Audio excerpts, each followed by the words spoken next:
പ്രിയമുള്ളവരെ, പ്രവൃത്തികൾ കൂടാതെയുള്ള വിശ്വാസം അതിൽ തന്നെ നിർജീവമാണ്.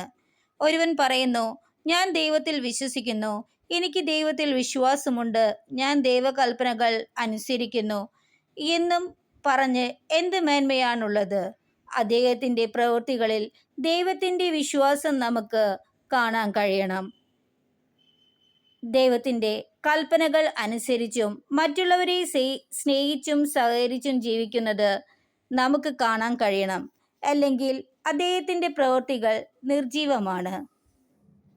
നമ്മുടെ പിതാവായ അബ്രഹാം നീതീകരിക്കപ്പെട്ടത് തൻ്റെ പുത്രനായ ഇസഹാക്കിനെ യാഗപീഠത്തിന്മേൽ ബലിയർപ്പിച്ചത് വഴിയാണ്.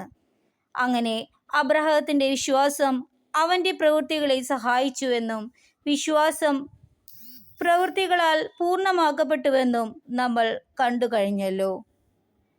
അതുപോലെ നമ്മുടെ പ്രവൃത്തികളും നമ്മുടെ വിശ്വാസവും ഒരേ രീതിയിൽ നമുക്ക് കൊണ്ടുപോകാം.